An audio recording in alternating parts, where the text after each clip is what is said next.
All right. Well, this week we are in the third part of what we call a series called Hot Mess. Hot Mess. We're talking about relationships, not just romantic relationships, but friendships, professional relationships, workplace relationships, family relationships, all sorts of relationships. Because relationships are complicated. Have you ever realized that? Anybody ever realize that? So it's amazing. It's amazing if you think about it.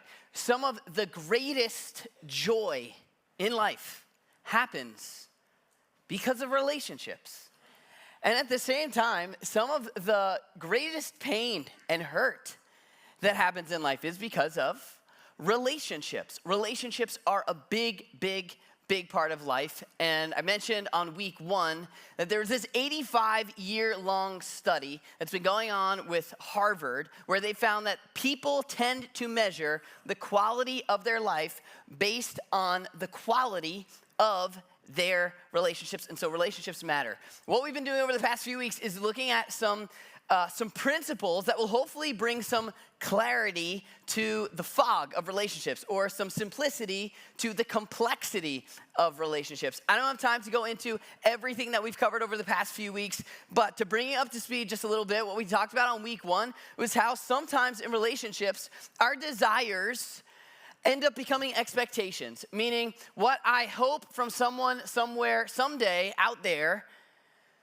eventually can become what I expect from you.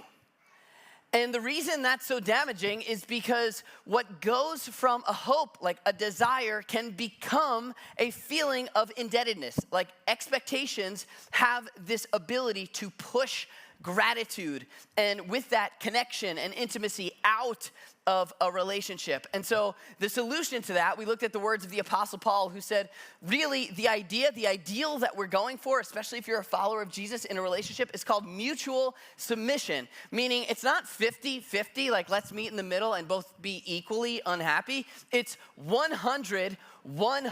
That's the idea of intimacy. And really, I would argue that's what we were wired for in our relationships. Then the following week, last week, we talked about how different people have different needs. We're wired differently. And if that's true, then relationships, all of them, not just romantic relationships, but relationships, they're not copy-paste. They're custom-built. They're not one-size-fits-all. And if that's true, then loving well, nurturing a relationship, it requires learning well. It requires understanding the other people in the relationships, whether that's in the workplace, in the family, or at home in a romantic relationship. Loving well requires learning well. So we've been talking about principles. Now here's what I want you to think about, okay? Or I'll ask you a question. You ever see, there's a documentary, it's called Free Solo. Anybody ever see that? All right, well, I did. It's about this guy he's a rock climber. He's an adrenaline junkie. He climbs these huge mountains, but he does it with no ropes and no harness. Yeah, it's exciting, and it makes for a fantastic documentary. But I feel like it's a pretty dumb idea. You know, you get one chance, one like, oops, and it's over. One time you lose your footing and it's over. That's it. If relationships are like climbing a mountain, if a relationship is like climbing a mountain, then over the last few weeks, we've been talking about skills, things you can develop to climb this mountain. But what we're talking about this week is the rope and harness. The thing that catches you when you fall. When you mess up, what happens? Is it over? Is that it? Do you get one chance? Or is there something, is there a way for us to be able to make mistakes and still keep moving forward? What we're talking about today is no one's favorite topic. It's conflict.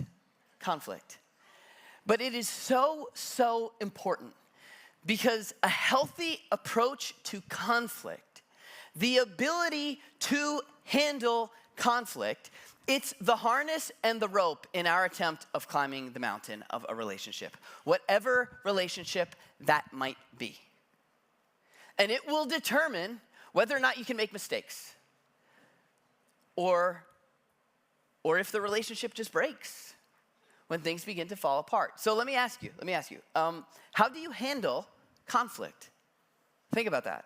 What's your tendency? And I think it's important to recognize that no one, I mean, maybe you, I can't speak for you, but most people don't naturally handle conflict well. Most of us have a less than ideal way of handling it. So how do you handle yours? How do you tend to handle conflict? Maybe you're big and loud with it. Like maybe you're just upfront, say it like it is. You know, someone insults you, there's an issue, it's just kaboom, big, loud, emotional. They know it right away. And maybe that's how you handle it. And maybe that works for you. Or maybe it's ended up in some relationships kind of falling apart.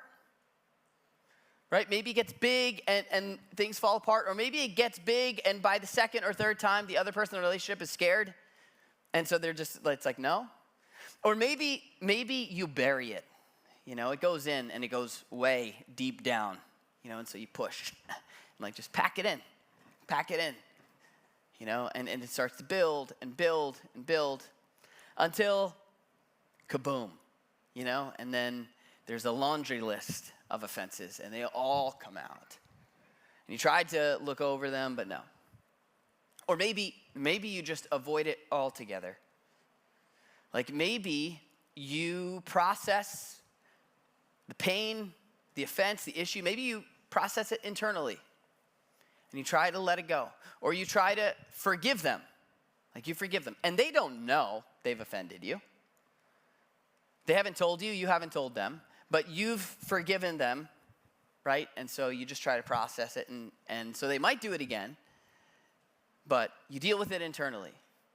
And what happens a lot in that kind of relationship is that there's not a big explosion, but if you watch the way you respond, eventually you just start to pull away from those relationships. Like the distance becomes larger and larger. It's a slow erosion of the relationship because there's pain and it's unresolved. If you and I don't know how to handle conflict in a healthy way, our relationships, they will either be short-lived or they'll be shallow. Right? Like if you climb the mountain without a harness, you're either going to just climb until you slip and then it's over, the relationship is done, or you won't climb because you're afraid of what's going to happen if you slip. And so you won't be vulnerable and you won't develop trust. And where there's no trust, there's no meaningful connection or intimacy. And so if we learn how to handle conflict, and if we're not afraid of it, or if we have the courage, in spite of the fear that we have of conflict, to handle it in a healthy way, we'll climb higher than we would have been able to climb. Right? Those who climb the highest mountains are those who have the strongest harness. The more effectively we can handle conflict, the more resilient and enduring and meaningful our relationships will be. Fortunately for us, Jesus was a master when it came to conflict resolution. He had 12 disciples. These were the guys that he was handing off the whole enterprise to. Well, 11 of them at least. And they came from groups that hated each other. And yet he got these people to get along. Now they argued a lot, but eventually they got along and there was some pretty serious chemistry. And they came from backgrounds where their families would not have liked each other. And yet somehow he was able to get them to work together in community. A community that was attractive, a community that valued relationships, and a community that people wanted to be part of. And that's what he wants for us. And so in the very beginning of his teaching, this is recorded by a guy named Matthew, who was one of those guys who was involved in a lot of conflict. In one of his most famous teachings, we call it the Sermon on the Mount, which was a teaching on a mountain or like a big hill. he talks about how to handle conflict. First, he talks about the importance of handling it. And here's what he says. He says, Matthew writes, therefore, and he's quoting Jesus, if you're offering your gift at the altar, okay? So if you're going to express your religious devotion. Now, for you and I, you might think of a church like this. Like you come here and maybe you sing a song or you worship God. You're going to do something that's going to connect you with God, express your gratitude with God. Maybe that's what you're picturing. And that's pretty easy, depending on how far away you live. You drive here and you do your thing. For them, this is not what he's talking about. He's talking about something that didn't happen very often in the lives of the ancient religious people, but it was a big thing when it did. And their altar, where they went to go like show their gratitude to God, it was not like down the road, and they didn't have a car to get there. If you were coming from a place called Galilee, it would have been about 70 miles. 70 miles on horseback or on the back of a donkey or walking even. This is a really, really big deal.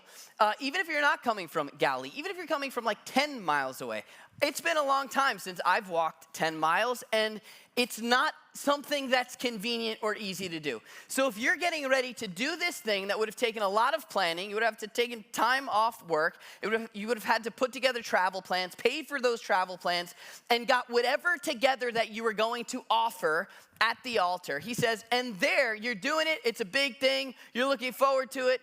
And there you remember that your brother or sister, someone in your community, has something against you. There's beef in the relationship.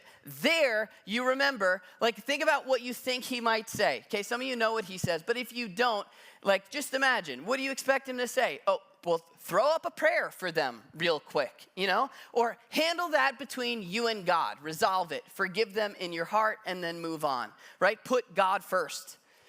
But that's not what he says. He says, if you realize someone has something against you, leave your gift there. Like, drop it in front of the altar. First, go. And be reconciled to them. Make peace. Restore that relationship.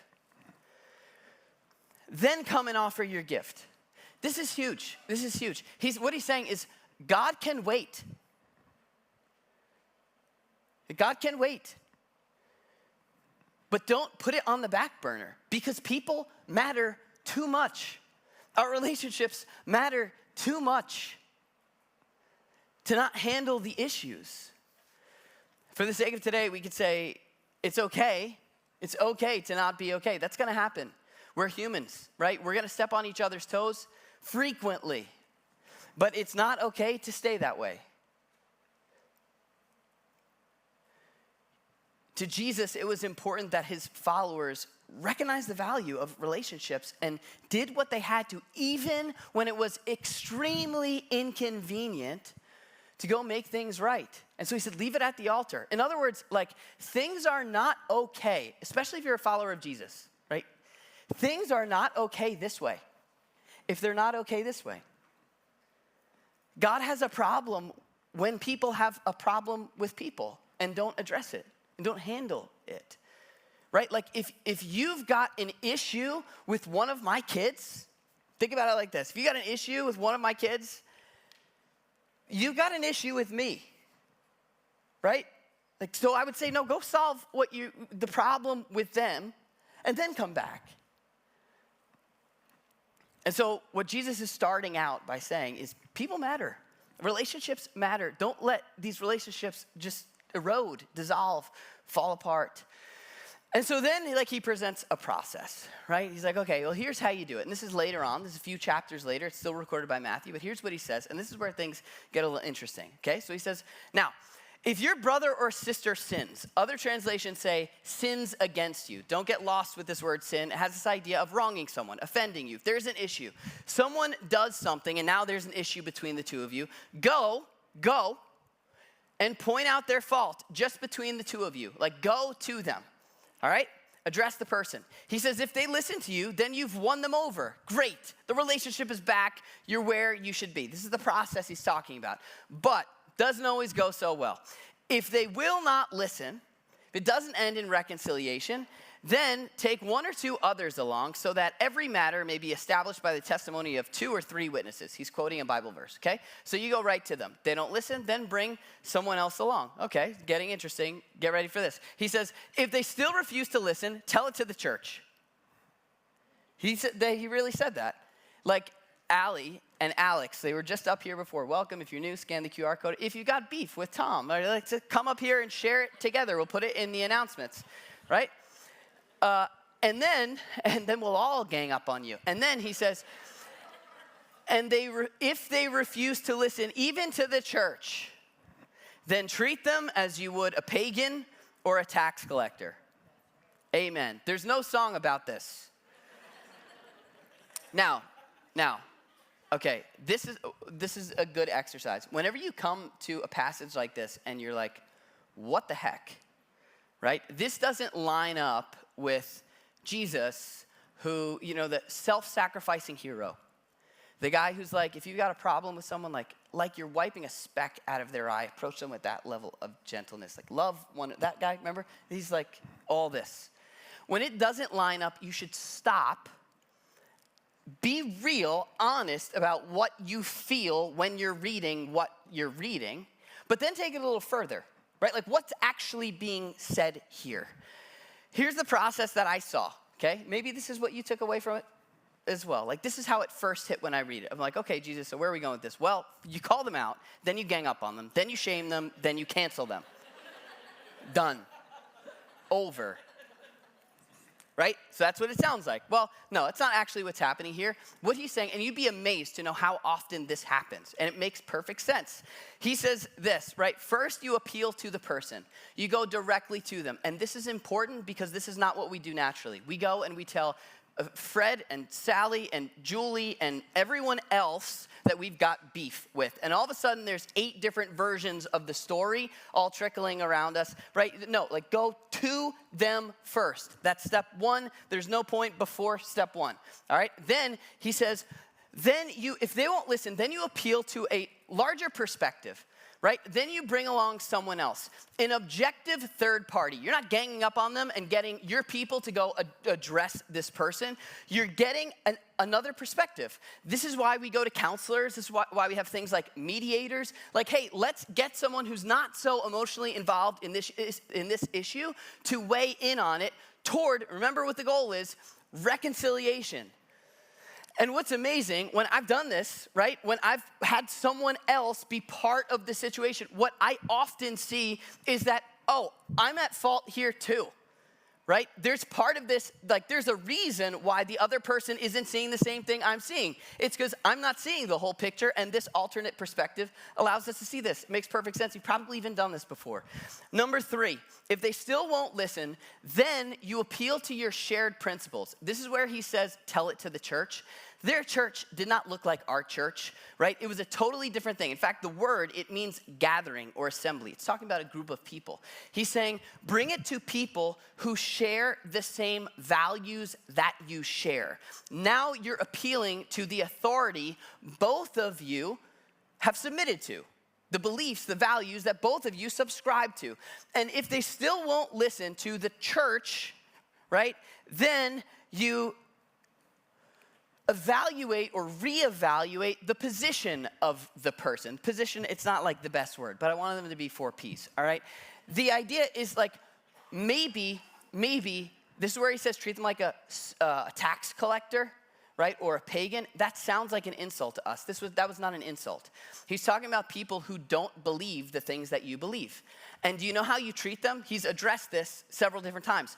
Tons of his friends were pagans and tax collectors. You love them and you try and win them over, but you don't address them like someone who shares your same values.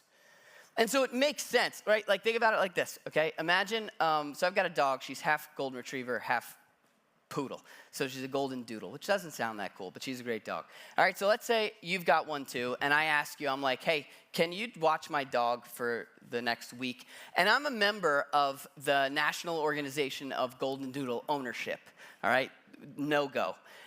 And so as a member, I've got certain like expectations of you, and I go away for a week, I come back, and I look at my little like Ring camera, and I see, oh, like my dog has not gone for a walk all week. And I know as a no-go member that golden doodles need to be walked for a quarter mile every single day, and my dog has not been walked that much, all right? And so I go to you, and I'm like, hey, so what happened there? And you're like, yeah, I don't care, sorry, doesn't bother me. And I still feel like there's an issue.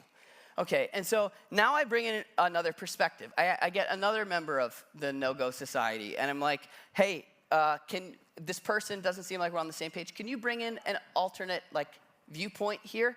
And you're like, I don't care what that person says either. And then I'm like, okay, shared principles, right?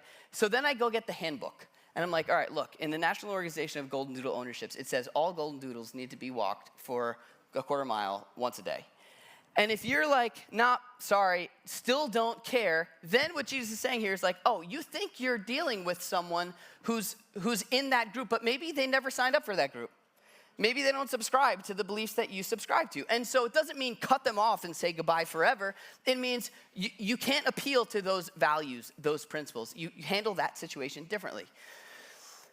Now, this is the way Jesus would say to go about it. It's important to recognize this is all toward making peace, but there are some exceptions to this process, right? If you have issues with someone at home, maybe, and it's become a dangerous situation.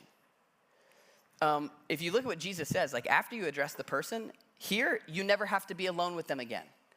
And so the point is not to continue to put yourself in a dangerous situation. The Apostle Paul also adds to this later on in one of his letters. He says something extremely clarifying. He says, as much as it depends on you, live at peace with everyone. Right? There's a caveat there. Sometimes there are going to be people that are just not interested in having peace with you. Like they're done. They're done, and they won't forgive you, and you've owned it, or you've tried, but there's just no budging, you've been shunned. And so you've done what you can, you leave the door open, and you're open to peace when they're open to it. But if they won't have any of it, then it's out of your control. And so I think it's important to recognize those two things. You shouldn't be in a dangerous situation, and you should have healthy boundaries. Now, in my experience, this process, this like making peace process, it most often, I would say maybe even 90+% of the time can be solved in step one, in going to the person. But we need to know how to do it, right? Maybe you've tried it before and you've made it worse. You've gone to the person, but it's just exploded. Or maybe you don't want to go to the person because you're afraid you're going to make it worse. And so actually in the name of peace, you're like, you know what, I think it's probably better in the long term if I just don't address this at all. And so you don't address it because you don't want to make it worse.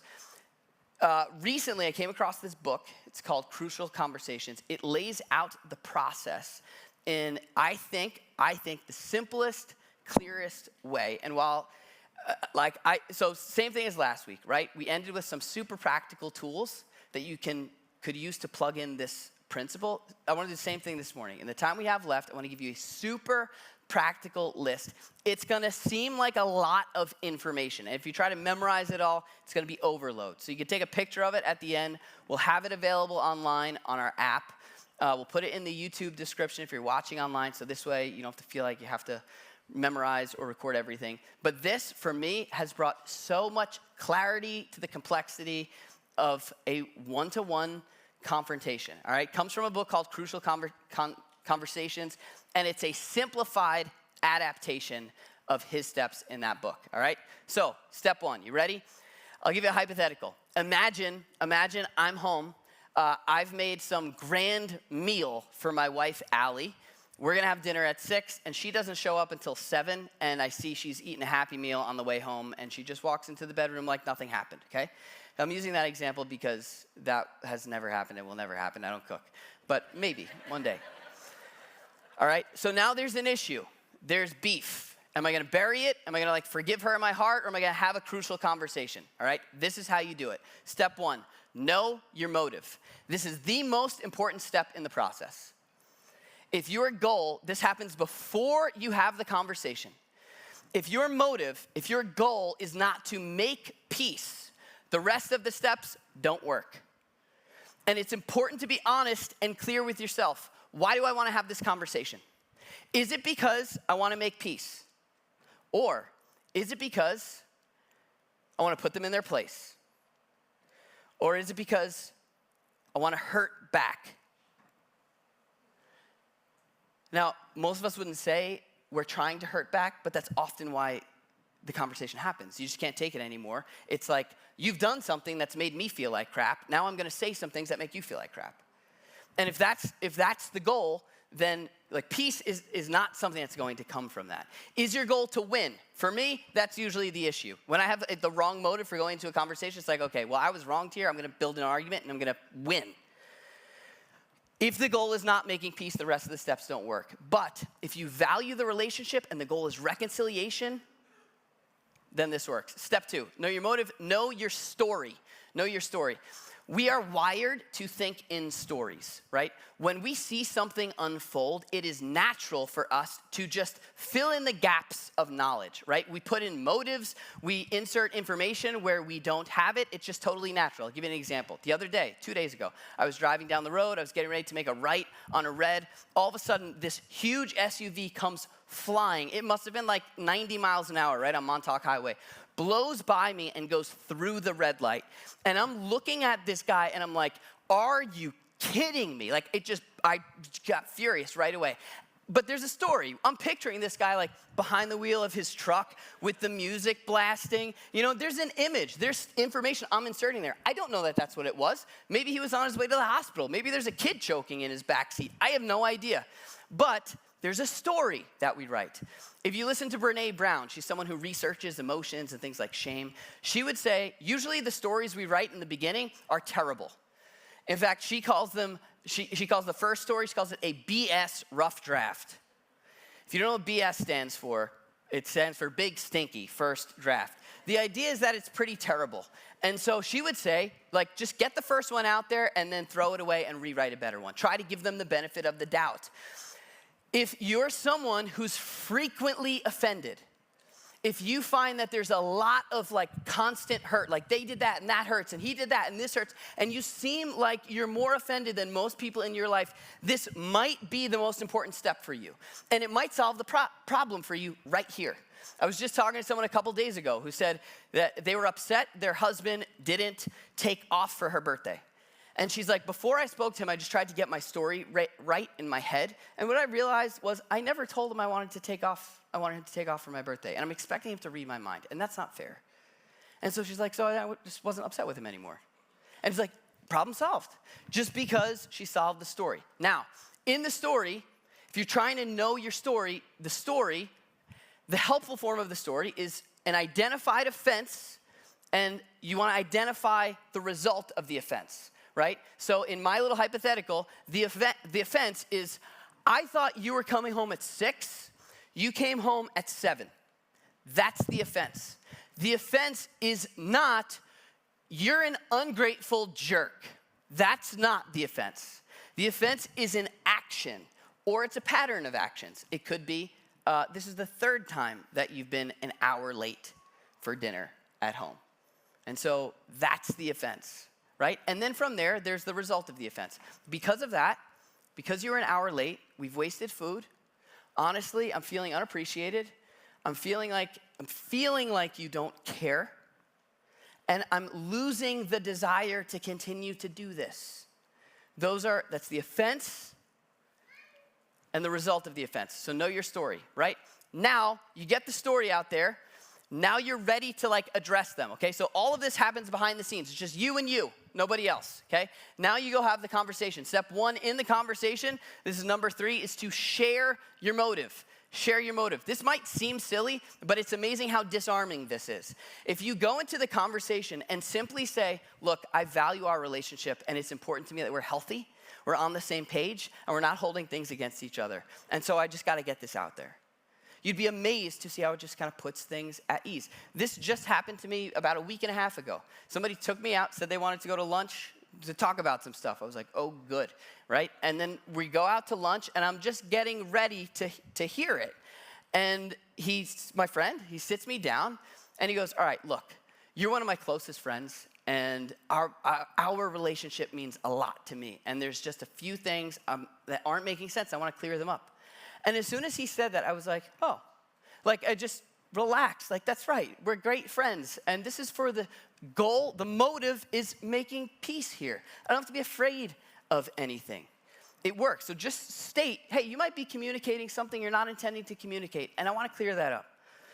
From there, you share your story. Now, if it's going to go bad, this is where it goes bad, right? This is where you share the action, the offense, and the result of the offense. This is a lot of information, I know, and so I'm going to put up a little list here. You don't have to remember this, but I want you to have an idea of it. For this step in the process, I strongly suggest if you're in a romantic relationship with someone, it would be extremely helpful for you to have rules for the way you enter into conflict, right? Things that you do and don't do at this stage of the game. So this is the list that Allie and I have put together, right? It's not exhaustive, but just to give you an idea of it, it looks like this. We have rules, okay? When we're engaging in the back and forth, when I'm sharing my story, right? We deal with one issue at a time. So it's, hey, you were an hour late today, and I was expecting you to be here an hour earlier. That's the issue. It's not you were an hour late, and you left your clothes at the top of the steps, and I don't like the outfit that you wore, and your breath has been bad lately, and I don't like that. Otherwise, it's a mountain of where do I even begin? I didn't know I was in this much debt. So we handle one issue at a time. We always address, or try to. We try to address the action, not the person. And so it's like, you did this, not you are this. When you hear a you are statement come out of your mouth, that should be a red flag to you that now you're attacking a person, you're not addressing an action. We speak to heal, not to hurt. The goal is peace. And so if my words are being used to make the other side of the conflict feel pain, like that's a flag. It's a flag on the play. We call time out at that point, and we're like, hold on, I think we need to back up, cool off, and get back into this conversation when the goal has become making peace again. But if we're hurting each other in the conversation, it's not going anywhere helpful. And 4, I skipped over this, but be careful assigning motives. I can say, you made me feel like you don't appreciate me. I can't say you don't appreciate me, especially if you say, no, I do appreciate you. I can't override that. I can't tell you what's actually going on inside of you. So it's helpful. You don't have to adopt these. These may not work for you. But this for us, it just puts a little bit of like boundaries around how we're going to communicate when the stakes are high. 5 is listen to their story. You might be surprised. Listen to learn. Okay, so what was it like being on the other end of this? You might find out that maybe I never said I was expecting you to be home at 6. Maybe you thought that was tomorrow night. You might be surprised. Listen with the intent of learning. 6 is own your part in the story. In just about every one of these situations, when there's some kind of conflict, at least, after I've heard the story, at least like 1% is my fault. At least 1. Sometimes 90. But even if there's just 1, and I'm the first to say, hey, I'm sorry that I assumed you were ungrateful, right? Just own whatever the heck you can. It just opens the door for people to own where they've fallen short. Own your part of the story, even if it's a tiny part. 7, ask for what you want. If you don't make it clear what you want to come out of this conversation, you're not giving the person in the conversation the ability to get out of it with a win. And so if you just want to say, look, I just want to know that you understand the hurt that I feel, that's all I want, then say that. If it's, I want to know what you're going to do to make sure this doesn't happen again, say that. But clearly ask for what you want, and then lastly, take action. You don't want it to just be a conversation that you get out of. Number 8, take action. Just make sure that you follow up, that you do something. I know this sounds like a lot, But to come back to where we started, this is the rope and harness. This is what's going to determine whether or not your big conflict means that relationship is over. This is going to be determined whether or not your next issue brings you closer together with that person or pulls you further apart. It's not something any of us do naturally, but it's the harness that catches us and allows us to keep climbing. Those who climb the highest mountains are those who have the strongest harness. Those who have the deepest and most meaningful relationships are those who are willing and able to navigate the complexity of conflict. It's hard. It takes being brave, but it's worth it. It's okay to not be okay, but it's not okay to stay that way because we were made to be in community with one another. We're just about out of time, but I'm going to ask the band to come back up here. I'll leave you with this story.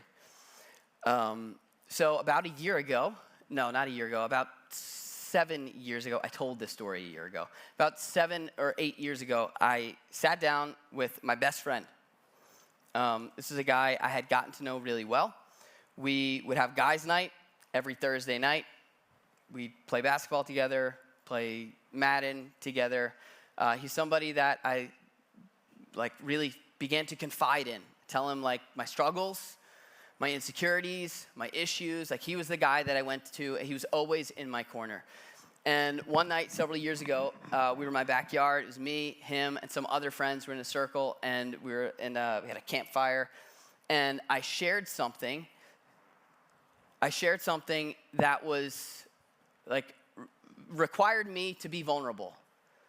Something that meant a lot to me, something I had been thinking about for a long time, and I shared it with the group. It was people I was really close with. And the way he responded felt like an attack. I felt not only criticized, but I felt like my motives were being challenged. And out of everyone in the group, I felt like the strongest sense of resistance from him, and it didn't make sense. And I felt like I had to defend myself. I was getting all flustered, but it was weird. It went on for a little while, and then eventually it kind of stopped, and people hung out for a little while longer, and then we all went home. And as soon as he left, I turned to my wife, and I was like, "Did you see that? Do you believe what just unfolded?" It wasn't just that it happened; it was who it came from. And there are seasons in my life where that would have been it. That was the hand that slipped off the ledge. That was the foot that lost its footing. There's seasons in my life where I've been yeah, you know what? I thought he was something else. I thought he was there to support me, but I guess not. I thought I could trust him, but I guess not. I thought we were cool. I thought he was in my corner, but I guess not. I guess things are different. And there are seasons in my life where I would have said, that's it. And maybe I would have stopped talking to him. Maybe I would have just created distance. Maybe I would have just looked at him differently for a long time, but it would have damaged the relationship. But fortunately, I had someone in my life, specifically my wife at that time, who was no, you need to go to him, which was the last place that I wanted to go. And so the next day, I just called him early in the morning. I was like, "Hey, can I come to your office, soon? I just need 5-10 minutes of your time, but there's something we got to talk about." And I didn't know all the steps, and I didn't do it perfectly. And even if I did know the steps, I wouldn't have done it perfectly. But I just shared, "Hey, look, I felt like you should have been in my corner, and instead I felt like we were battling each other in front of everybody else."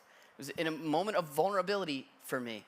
And the look on his face was all I needed to see. He was shocked to know that he had made me feel the way that he did. Shocked that I didn't feel his support. Shocked that I felt like my integrity was challenged. And it was probably because I was feeling vulnerable and was too sensitive in the moment. But just seeing his face told me everything that I needed to know. And he apologized, and I apologized for thinking that he was trying to say what he was saying. And from there, what I can tell you is that we left that conversation closer than we went into the conversation before the campfire. Like our relationship was actually better because of that conflict. And that's the idea behind all of this. This is not about what's right, it's about what's best. It's about Jesus giving us the tools to navigate the reality of the human condition. We're broken people. We're gonna step on each other's toes. We're gonna insult each other, sometimes unintentionally and sometimes intentionally. And still, we can come out stronger for it if we're willing to navigate the complexity of conflict. If we're okay with not being okay, but don't want to stay that way.